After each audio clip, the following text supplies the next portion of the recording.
Now we're going to move on to Pillar 1, Academic Achievement. And as while they're coming up, I want to preface this by these people had planned one whole whatever report for us, and then yesterday they received another new report, and I bless them for doing this. I was going into the courthouse to my left, and here is this poor soul running around, walking around the sidewalk. And I said, Gail, what are you doing? He goes, Miss Herbert, I just needed to get out and get a breath of fresh air. So I do want to thank you all, because let me tell you something. You had done all that work and then had to revamp it. So I thank you all very, very much. But when I saw his face and him walking around, I thought, what is he doing? But now I understand why he needed a fresh breath of air. Take it away, Dr. McCabe. This presentation will share the results of the Maryland Comprehensive Assessment Program, or MCAP, from the 2023-2024 school year. This data was recently released by MSDE. Staff will present on our MCAP achievement data, identify strengths and areas of focus, and identify curricular and school-based strategies for improving student achievement. As part of this presentation, staff will also provide the annual report on Pillar 1 of the CCPS strategic plan. While we are very proud of our standing amongst the Maryland school districts, we also recognize that there is a lot of work to be done here in CCPS, and we are ready to get to work. I will turn things over to Mr. Shockney, who will introduce the team. Good evening, board members. We're going to work through a similar presentation that we've brought to you in the past. We're going to go through a little bit quickly, so we're going to hit all the data slides, then start to talk about some observations, and we'll tie in our progress and our strategic plan, because there are lots of connections to our MCAP performance to what we've identified in Pillar 1 of the strategic plan. So with that said, I'll turn things over to Dr. Hart, Mr. Yurdahl, and Ms. Hill, who will lead us through the presentation. Whoops, I've got one slide. Dr. Hart's reminding me that I do have one thing I need to do before I turn things over to them. Thank you, Dr. Hart. As we all know, Pillar 1 of the CCPS strategic plan is focused on improving academic achievement. We have targets in our Pillar 1 specifically to grade 3 reading, Algebra 1, and then also what we call college and career readiness, or CCR. So these will be data points that we'll hit along the way, and then I'll show you a slide of all of our targets and did we meet or not, and we'll definitely talk about where we'll go. We also have lots of folks from Mr. Warnick's departments in the back from curriculum instruction that can answer any specific questions as we go. All right. Thank you, Dr. Hart. Sorry about that. Thank you. That's all right. That's okay. On behalf of the team, we'd like to say greetings and thank you for allowing us to share tonight. And first, we're going to begin with our objective, and our objective is we're going to use a presentation and discussion format, and we are going to review achievement data from the 23-24 MCAP administration, compare results with the 22-23 MCAP administration, identify strengths, areas of focus, and next steps, as Dr. McCabe shared. And our why is because we need to evaluate the progress of the priority focus areas identified in Pillar 1, and informed, data-driven decision-making. So we're going to begin with some of the highlights of the MCAP administration. We're going to begin by letting you know that the participants were students in grades 3 through 8 and students enrolled in Algebra 1, ELA 10, Government, and Biology. There were 2 testing windows. The fall testing window was December and January, and the spring testing window was March through May. The 4 performance levels did not change from the previous year. There were 4 levels, and level 4 remained a distinguished learner, level 3 a proficient learner, level 2 was a developing learner, and level 1 was a beginning learner. And of course, as Dr. McCabe just shared, our target is for students to achieve a level 3 or level 4. We're going to begin with some of MSDE's overall observations, and this information was shared with their press release. There was less information shared this year, but I will share what they shared with us. There was a slight increase in student proficiency for all the tests combined. ELA proficiency was 47.9%, and this year it is 48.4%, which is a 0.5% increase. Math proficiency was 23.3%, and this year it is 24.1%, which is a 0.8% increase. So again, they said slight increase, it was a slight increase. In comparison to the overall student populations, students identified as multilingual, economically disadvantaged, and students with disabilities had lower proficiency rates in ELA and mathematics. And proficiency in science, grades 5 and 8 declined in all school districts and among all schools. The decline was more noticeable in science grade 5.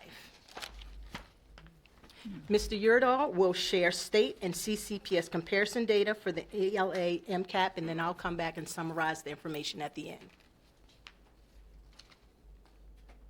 Not moving?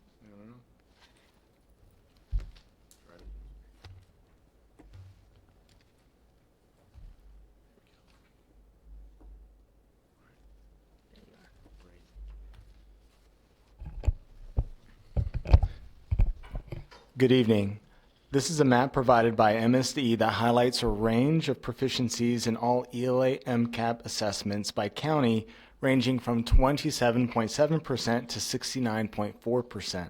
Carroll County ranks second in the state with an overall proficiency percentage of 64.8%. This graph shows the proficiency percentage by ELA assessment comparing county scores from 2023 to 24 in blue and green and state 24 proficiency in gray. We see small decreases in proficiency for ELA 3 and 4 while maintaining or increasing proficiency by 1 to 2% in other ELA assessments. The chart on the right displays total test takers for each ELA assessment. This graph shows race and ethnic student group proficiencies in the county. This represents all ELA assessments compared from 2023 to 2024 overall proficiencies. We've maintained or have seen increases in proficiency in every student group represented except for our Asian population, which experienced a 1% decrease despite having the highest proficiency percentage.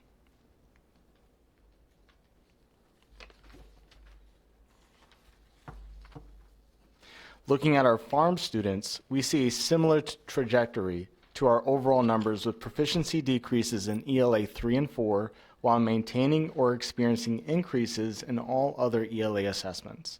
We see our greatest increases in proficiencies for ELA 7 and ELA 10 by about 5%. This chart shows proficiencies amongst our students with disabilities across the county. You'll notice that we either increase in proficiency or remain the same in almost every ELA assessment except for ELA 5. Our greatest increase was by about 5% in ELA 7, and our only decrease was by 5% in ELA 5.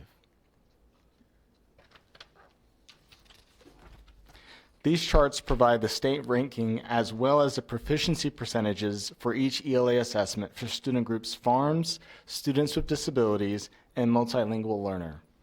Anywhere you find an asterisk protects students from being easily identifiable due to proficiency percentages that are less than 5% or a student population size of under 10. Some highlights from these charts include relatively high state ranking placements for farms overall, ELA 6 and 7 students with disabilities, and ELA 7 and 8 with multilingual learners. These charts provide state ranking and proficiencies by race and ethnicity. Due to our American Indian, Alaska Native, and Hawaiian Pacific Islander numbers being less than 10 when broken down by ELA assessment, we've replaced ranking and percentages with asterisks. Some highlights include relatively high rankings for our African American population and moderate rankings in most others, with our lowest being in 2 or more races, ELA 10, and white ELA 3. At this time, we'll take a transition to our math data and look at our overall numbers. This map is also provided by MSDE that highlights a range of proficiencies in all math MCAP assessments by counting, ranging from 9.8% to 41.1%. Carroll County ranks third in the state with an overall proficiency percentage of 37.7%. Looking at our overall performance for math MCAP assessments, we see moderate gains anywhere from 1 to 3% for math 3, 6, and 7, and our greatest increase in proficiency amongst our Algebra 1 test takers of approximately 10%.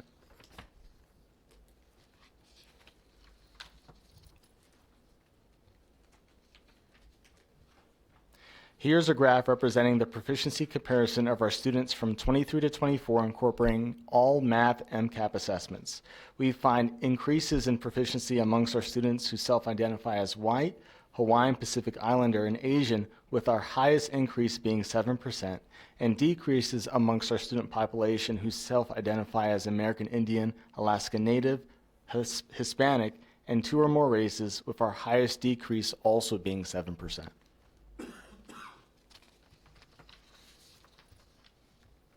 Looking at our FARMS data, we see increases in proficiency for Math 3, 5, and 7, as well as Algebra 1, ranging from 1 to 7%, with our largest decrease in Math 4 of about 5%. You'll see state data redacted for Math 8 due to the proficiency percentage being less than 5%.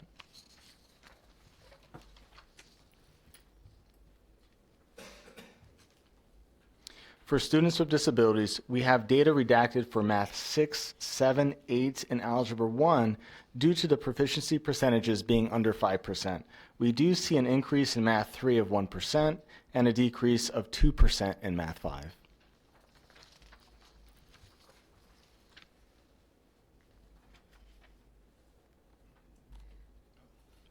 Here are charts that represent state ranking and proficiency data by student groups, FARMS, students with disabilities, and multilingual learner.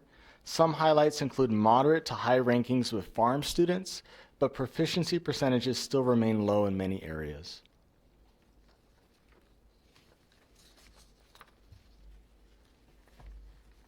Looking at student group ranking and proficiency data, we continue to rank high amongst our African American student population in math performance. Some rankings that show areas of improvement include students who identify as Hispanic Latino, Math 5, 2 or more races, Math 6, and white, Math 8.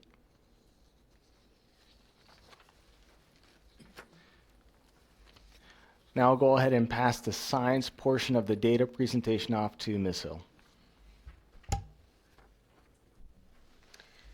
All right. Okay. Looking at the combined proficiencies for both Science Grade 5 and Science Grade 8 by LEA, Carroll County ranks 4th with 33.2% proficiency when compared to all other school districts. However, if you look at the individual rankings for both Science Grade 5 and Grade 8, Carroll County actually ranked 3rd in the state for each assessment.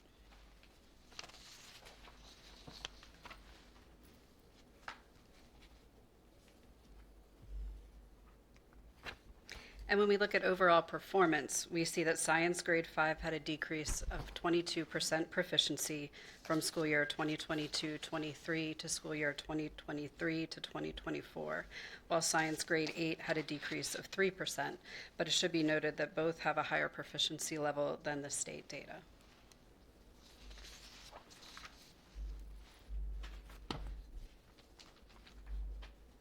And when we look at our student groups by race and ethnicity, we do see a decrease in proficiency among all student groups between 8 and 17%. And per MSDE's data suppression rules, since our population size for American Indian, Alaskan Native, and Hawaiian Pacific Islander in grades 5 and 8 combined is less than or equal to 10 students, we were not able to provide student data due to the results being easily identifiable.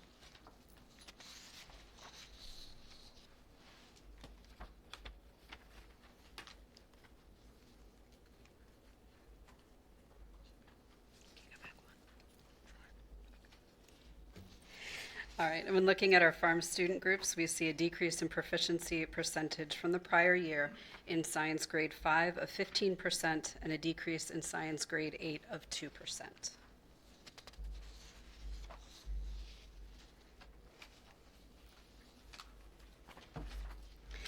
And when looking at our students with disabilities group, the data for school year 2023-2024 has been suppressed because the number of students assessed was fewer than 10, or the proficiency percentage was less than or equal to 5%.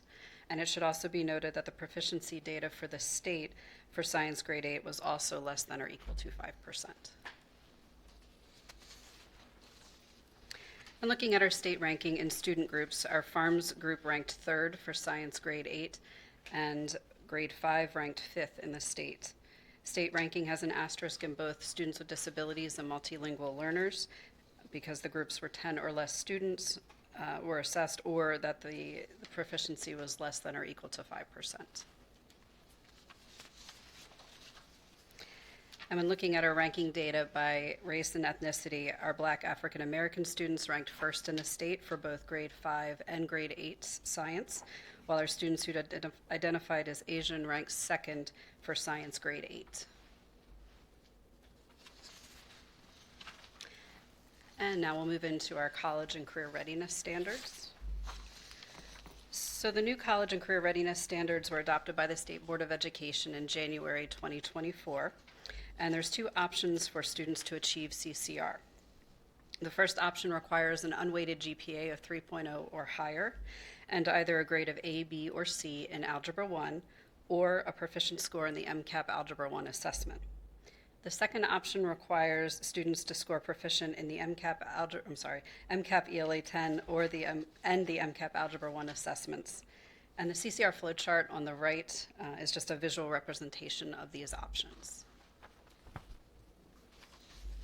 So looking at this in practice, the CCR percentages for 10th grade students for school year 2022-2023 and school year 2023-2024, and looking at our percentages of students who achieved CCR under the previous standard versus the current standard, you can see that more students are achieving CCR with these options.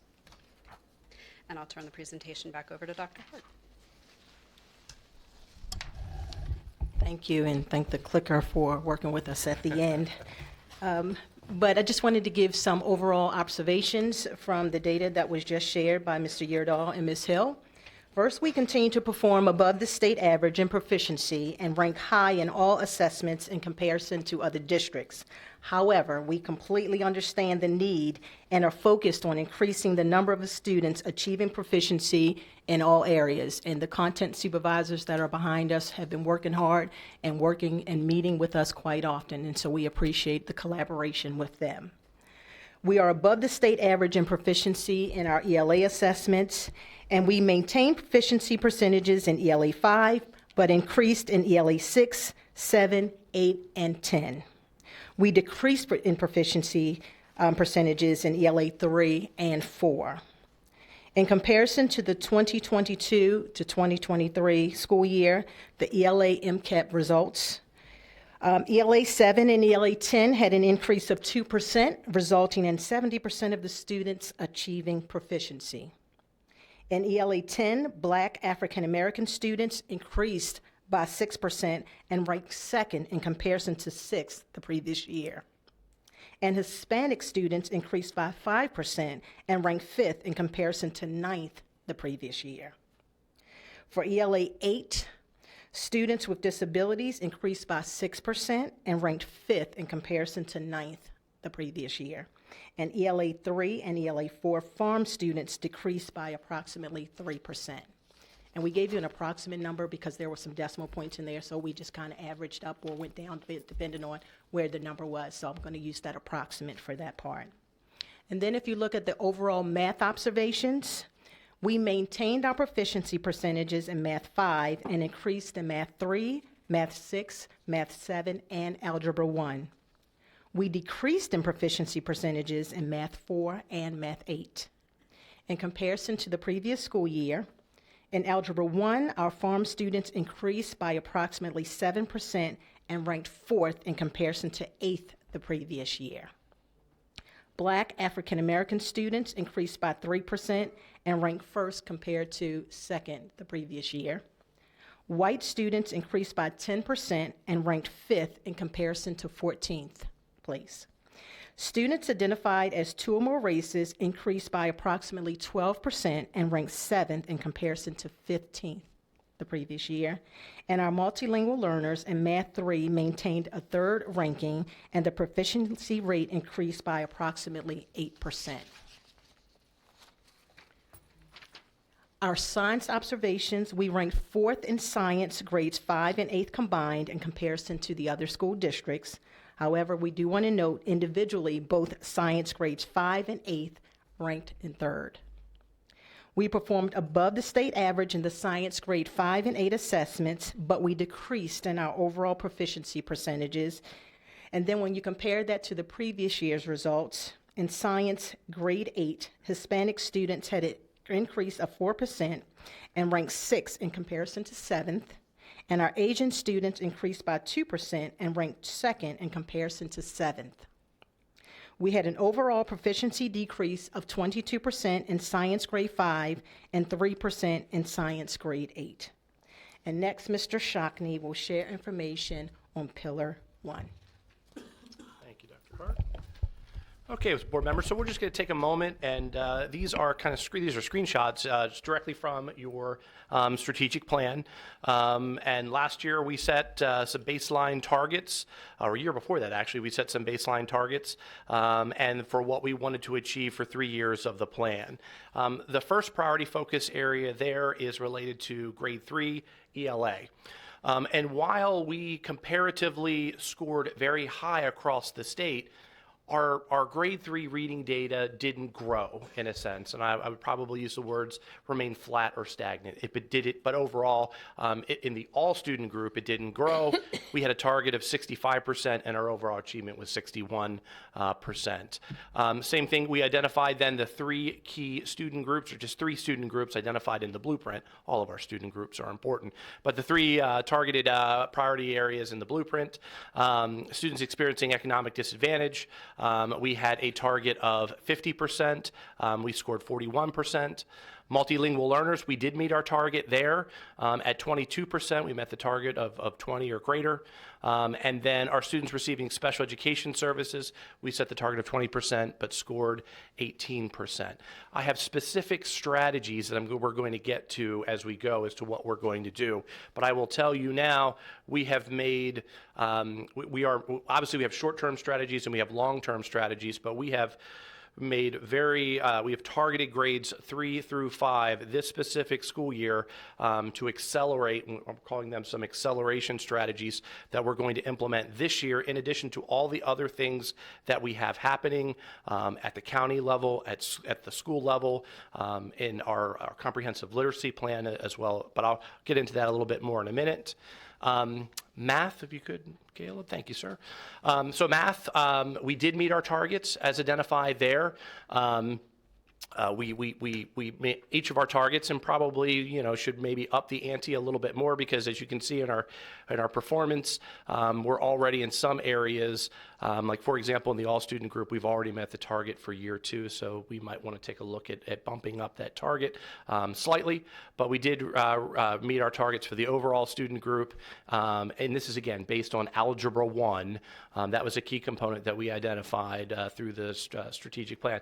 And I say this, you all know this, but for the community that's listening, these aren't our only focus areas. These are the priority focus areas that we identified in our strategic plan, because a lot of things culminate with these achievement scores. Algebra 1's a great example of that. CCR culminates as a factor of that, but it's also, if we're doing well in all of our other grade levels, we're going to do well in Algebra 1. And then the next one, please.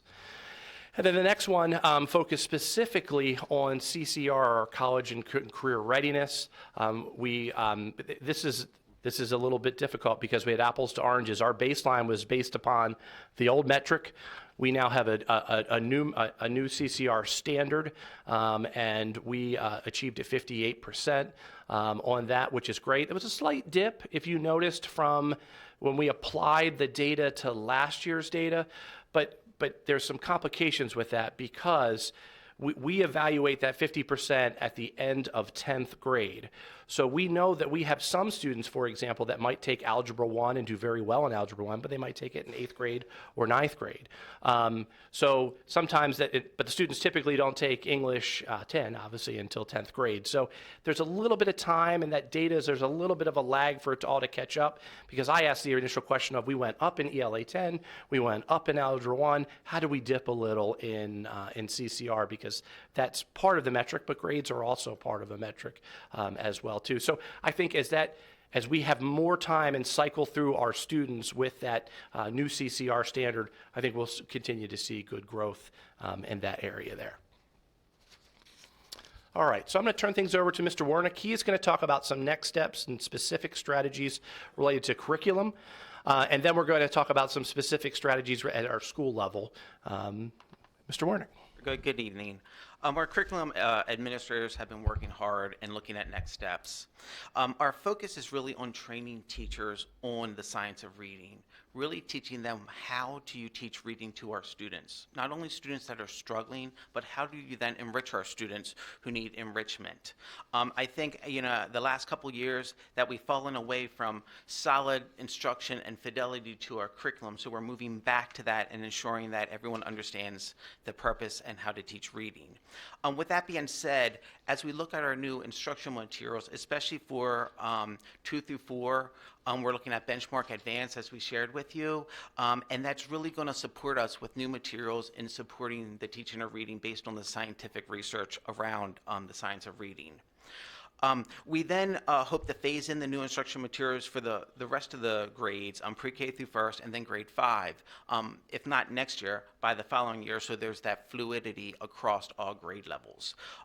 We're starting with grades really 2 through 4 because that's the crush of where we see our students struggling. We know we have a strong foundation in K through 1. Our pre-K as well shows great results, but we know that we need to make sure that our students, as you see with our data, really understand how to read, and that really starts in 2nd grade in turning learning to read to reading to learn. And then with that being said, we also want to ensure that our assessments are aligned to our instruction. As we look at our assessments, we want to make sure that we're tweaking the assessments so that our students understand our questions and that they truly align to what is being taught so that we can assess and then monitor our data and our curriculum.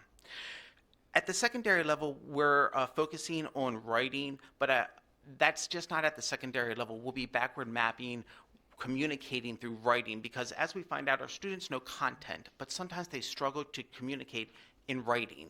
And so we find that, especially on MCAP, that is a deficit for us. So we're going back and really teaching the foundational skills of writing to communicate so that our students can really express themselves within their contents. Within math, we've been looking at our common unit assessments, but really updating them, as you can see, especially with algebra, to ensure that what is being taught is being measured, as I spoke to in ELA. We're also looking at the co-teaching and planning models between our classroom teachers, our math resource, or special ed, to ensure that our students understand the simple mathematic computation skills. Because we find that if our students do not have those computation skills, they struggle within more advanced math techniques.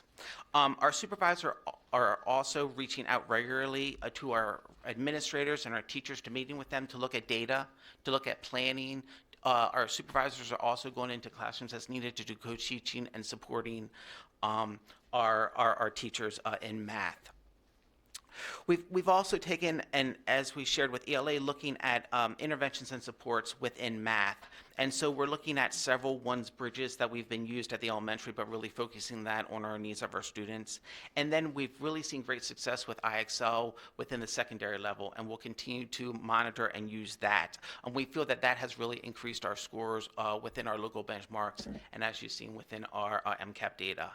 And then, as we did last year, we had to develop a comprehensive literacy plan. For math, this year we'll be developing our comprehensive math plan. It starts with the primary grades and the elementary grades, and then we'll continue to focus within the secondary grades after we develop our elementary plan. And so that's really going to target us on what we do for the next several years.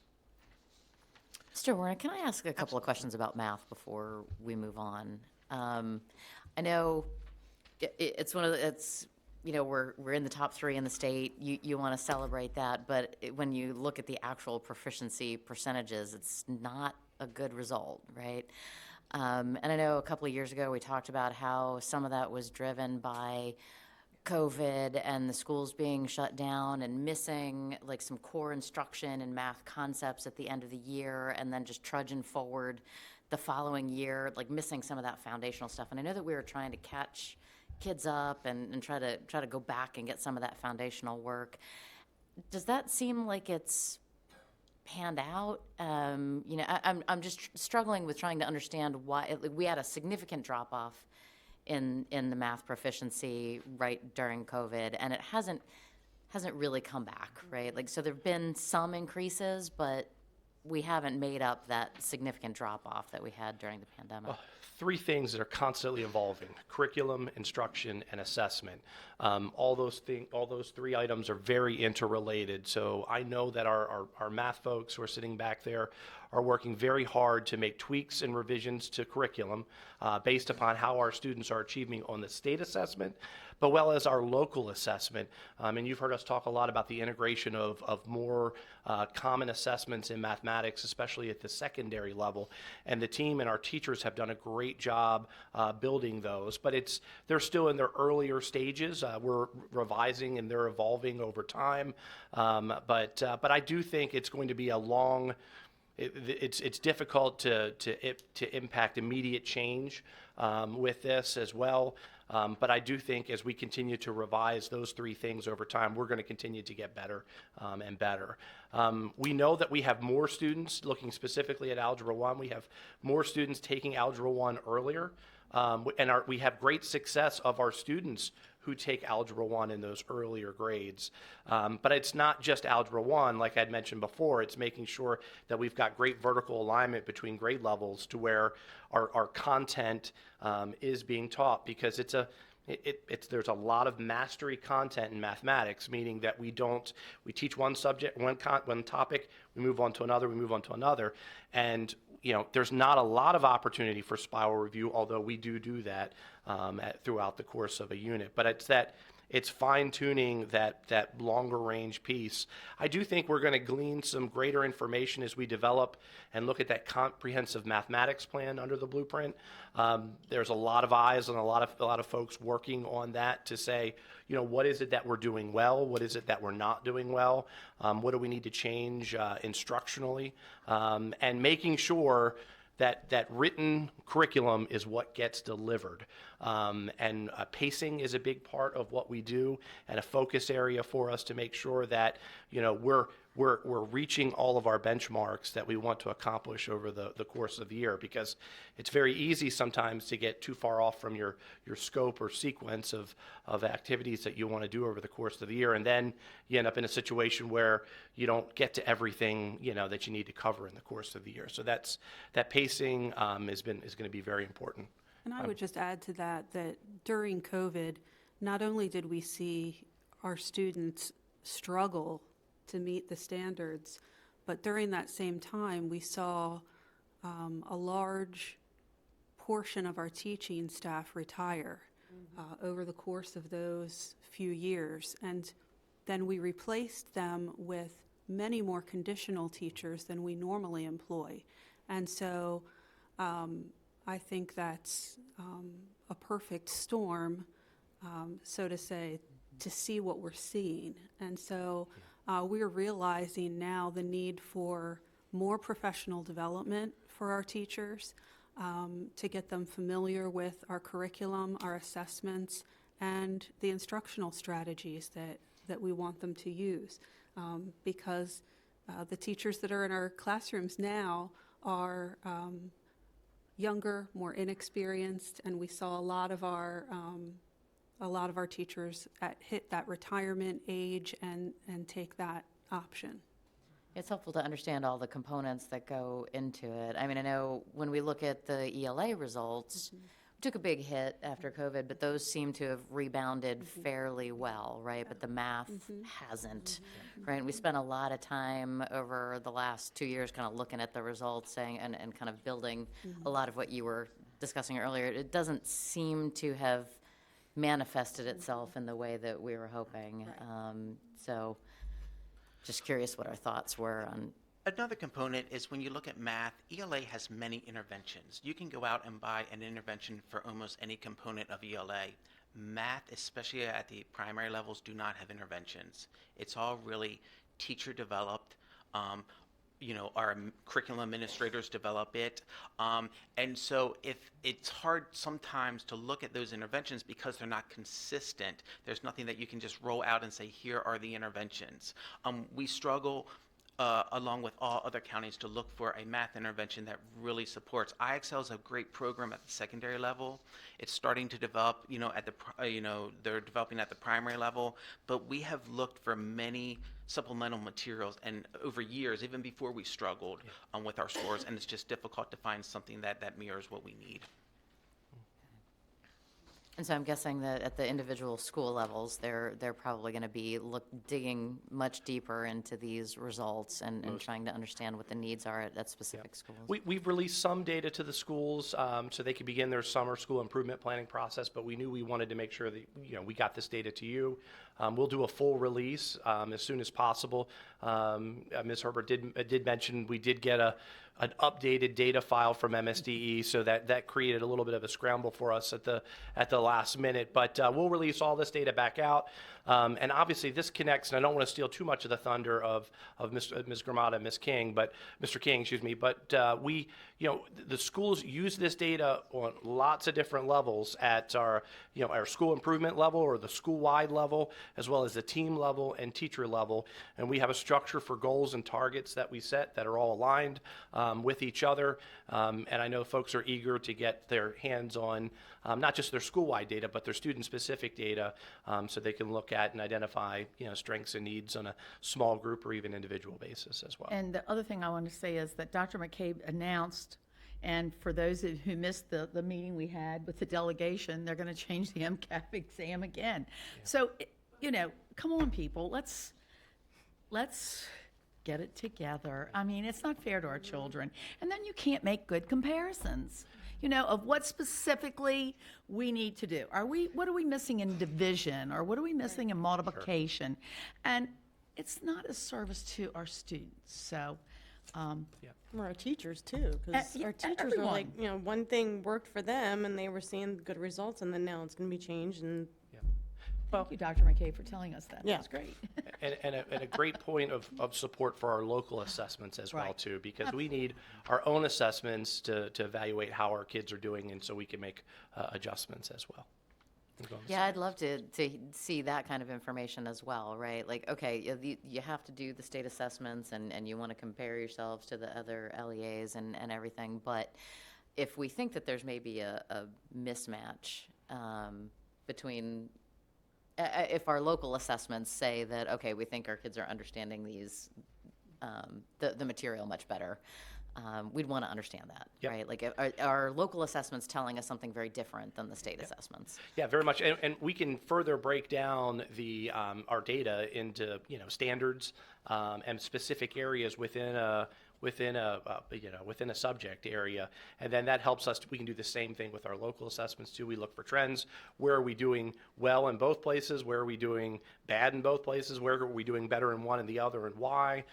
Some of that comes back to an item analysis. Sometimes that comes back to how well we did teaching a particular topic throughout the course of the year. So very much a part of the work that our principals, our assistant principals, and our content administrators behind us do with our teachers. So I don't want to miss that point of the tremendous work that happens moving forward over the course of the year, not only with our state data, but with our local data and that analysis of how we're doing. So, and that drives our curriculum. So when we find out that we're doing well, we build on it. When we're not doing well in something, we make revisions to that. So that's part of that cycle that happens.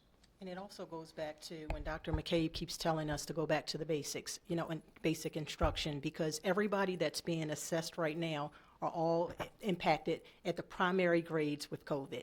If you start doing the count, all of these students were in elementary school where every grade band is significant, but the basics are taught in elementary school, and then you can build upon it in middle school and build upon that in high school. All of the students now that are being assessed had some type of impact in elementary school as far as the assessments, and now we're just seeing those results. Take us to science. Science. So you can see that many of our next steps really are similar in science, except the one that we really are looking at is that ensuring teachers are provided students with instruction that promotes like analytical thinking, interpretation of data, that critical understanding and writing, that problem solving. So that goes across all contents, but it's especially seen in science with those hands-on activities and with the data that's provided to them. And so we want to make sure that they're capitalizing on that within science, then they can use it, within math or use it in other areas so that they can see the connection of ELA, math, science, social studies. It's all one. All right. Next slide. I'm going to turn things over to Ms. Gramada and Mr. King, as I get that right this time. Going to talk us through our short-term strategic actions as well as some long-term actions at the strategies at the school level. Good evening. Thank you. If you can, I'm not going to go through every single bullet, but certainly a theme that you see as you review those is the need for professional learning. We can't expect to get different results if we're not trying to do things differently and reach all of our different learners. So that is the key to what we're working on, at this point in time, with a lot of our focus being with our reading specialists and our math resource teachers that we definitely have reading specialists throughout K to 12, and then the math specialists or resource teachers in K to 6. And so really using them as our conduit of professional learning to get to them to then go down to the classroom teachers. Believe it or not, I've been doing this for 31 years, and kids have changed a lot over those 31 years, and the way they learn have changed a lot as well. So it's important that we're changing, with them, and so we can only do that if we're providing our teachers the resources they need to instruct differently. So we also, at a lot of our schools, have that before and after school tutoring. Specific with that science of reading piece is going on at the elementary school level, but many schools, K to 12, have some form, especially the comp ed schools, of the before or after school tutoring to support our students. At the elementary level, all reading specialists are participating in the science of reading training. Nick can answer those questions because I was a math teacher and I'm secondary. But another big piece of what we're trying to do, and we are very good, I think, K to 12 at understanding what data says. One thing that we're working on with ourselves and then also our school-based administrators and our teachers is now what do you do with that data, right? So how does that data drive our school improvement plans, drive our goals that we have as a grade level or a department? How does it drive what we're doing down to the actual classroom with this individual student? And so that's been a big focus, especially for us at the middle school level, of what we're trying to do as far as how we use the data. We're very fortunate. We have a lot more common assessments at the secondary level now that we're not used to having. So part of our professional learning with the secondary teachers and admin is how to use that data on a more timely basis to make instructional decisions. And so in a lot of the professional learning that we're looking at is also that co-teaching model that was referenced earlier, so that we have kind of more hands on deck to be able to respond to student need right there within the classroom. And that's also important because as you kind of understand the co-teaching model, it also becomes much easier to implement in your own classroom by yourself when you don't have, another adult in there. So we're hoping to also be able to engage more differentiation within the classroom through that model and then expanding it. Yeah, I know. I think that's And then, board members, just to point out the three, the acceleration strategies that I referenced earlier, specific to grades 3, 4, and 5, they're listed up there, but the reading specialists are going to be pulling specific groups of students during the course of the day. We're going to provide during the day professional learning for teachers in grades 3, 4, and 5 around the science of reading, and then we're going to begin some targeted before and after school tutoring specifically for students in 3, 4, and 5. And then next slide, and I'll turn things over to Mr. King. We'll go over some long-term strategies for us. If we can get it to go. We're going to send him back to school to learn how to operate that thing. All right, so good evening. I have the pleasure to talk about the longer-term strategies, and I believe every really good point I was going to make has been made. So let me, and that's great because it shows that we're all on the same page and working together. And I think some of the things, especially too, that Ms. Gramada said is you see a lot of the things target and analyze, use this data. These things aren't easy. And although we're hiring folks that are well prepared by the colleges and universities, the more time we can spend on them, starting with our administrators, and certainly our supervisors are a huge part of that as well, the more efficient they'll be at looking at a common assessment, which our supervisors have spent an incredible amount of time developing, and actually making the decision for the next day. And I think people don't realize, this is so fluid for a teacher, where we envision a lesson plan for 2 weeks, and that's what I'm doing. I said the Civil War, I'm doing the Civil War. And teachers, especially in the ELA and the algebra, have to be able to make daily changes to what they're going to do and tweaks so that the students are staying on board and that they're capturing them and keeping them moving. Because as Mr. Shockney said, if you can't get the first concept right, when you get to that next equation, you're not going to be able to complete those problems correctly. So I'll continue to stress the need for the professional development and the work that we're going to do. And again, I'll let, if Mr. Shockney wants to chime in on some of the specific elementary strategies. But in the expanded resources, and again, you guys have heard a little bit about the PLE at the high school level, which has reaped incredible benefits and will continue to as we tweak it and improve it, because we're able to give more resources, more staff, more different professionals with great skill sets access to the students that need them most, which is one of the great benefits of the blueprint. And then certainly, as we change some models and instructional days to get to the 60-40, it should create more time for master teachers to do the interventions that Mr. Warnick mentioned that have not been part of high schools until the last few years. We've always tutored, but actual specific interventions like IXL Math, which has been great, which we're going to continue to use. We're going to continue to take the most talented people and put them in front of the students they need more, which again, the Career Ladder is going to do that incredibly well, and I'm excited about that. And then the new teacher induction program, which you saw in both slides, is, I hope, and when Mr. Shockney started to explain that to us, maybe one of the best things we all do, because it's really going to get these new teachers the talent and skills that they need to do the things that are important to us. We're very excited about the development of the teacher induction program. We're calling this kind of year zero, which is our build year. Working with our staff and with partners to be able to build and frame the induction program, with looking to implement that the following school year. So it takes some work, because we want to do it well, we want to do it right, and we want a framework around it and supports and resources that goes along with it. But that's a big piece that will be part of the work as we move forward to help coach our newest teachers, as well as just provide support and professional learning for our existing staff as well too. So with that, Dr. Dorsey. Yes, I just have a question concerning the whole process, because again, I know it takes time to delve into the data and to question, what is this data showing me, or what is it telling me? What can I glean from this information? I guess I'm concerned about the timing of the whole thing. I know it used to be a time when we would get our results in, so that during the summer, the administrators and the school improvement teams could actually meet, go over that data and make some plans for the next year. So, is this whole process, is the time frame going to be changing any for us? We don't know. The good news is we got the data earlier this year than we did last year.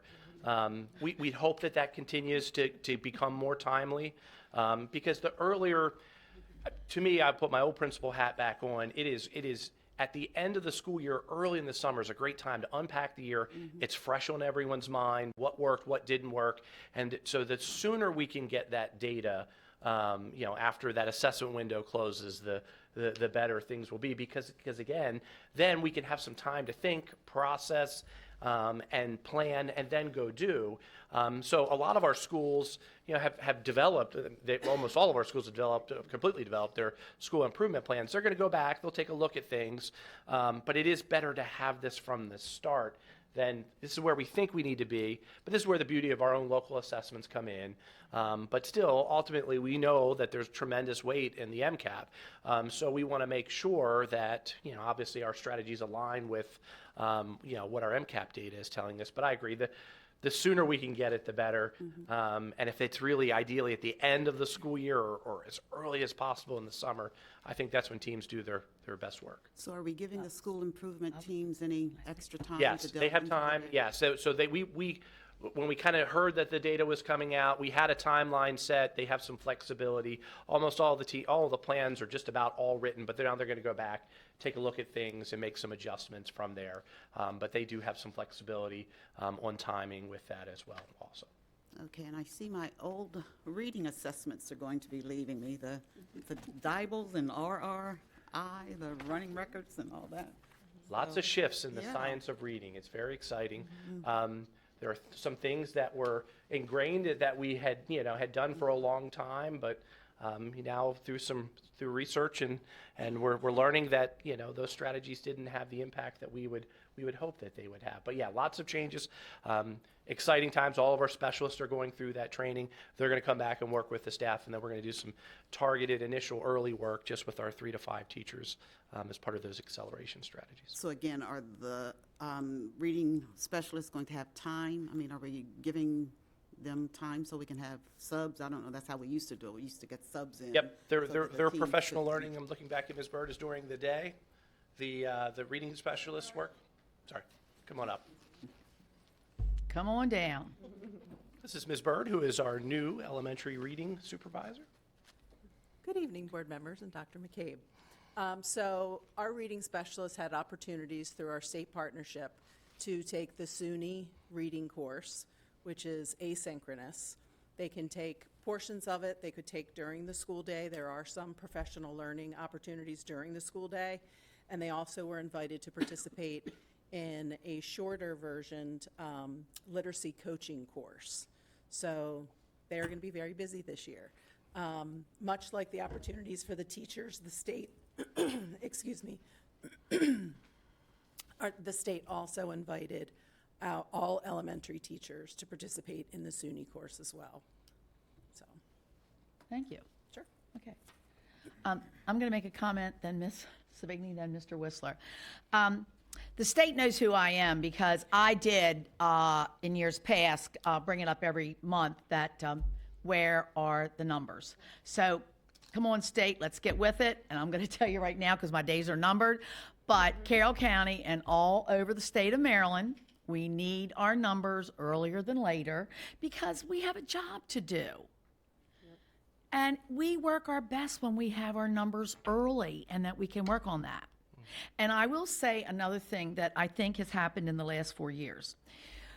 And I went to thank the commissioners for allowing us with that budget to get our number 1 and our number 2 employees, our educators this year. We have not had that in the past.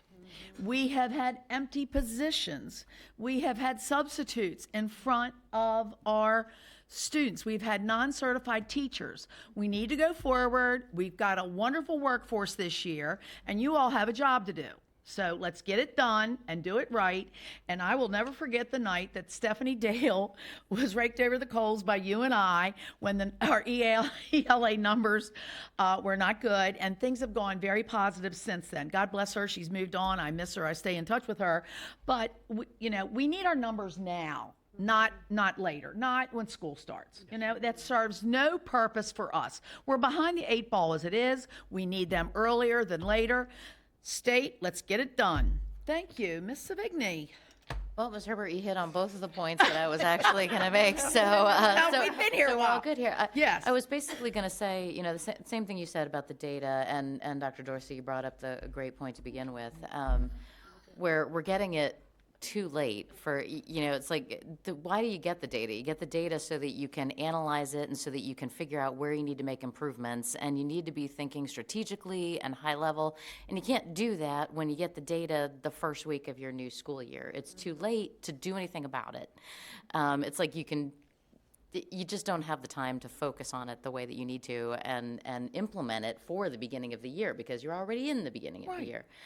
But we did talk at the commissioner and delegate meeting earlier about how the new state superintendent seems to be very open to this kind of feedback. Is that a message? So, Marcia, I know you've been saying She it knows who I am. loud and proud in the past. I don't have a problem with that. I'm an old Carroll County girl, and I'm for Carroll County. But, I mean, Right. just kind of with an overall understanding of, okay, we need the data by June whatever, right? May 1st. May, okay, the end of May. Like, what is the date that? That's all right. Whatever the end of testing, we need it like 3 weeks later, you know? I was thinking, we were getting out early.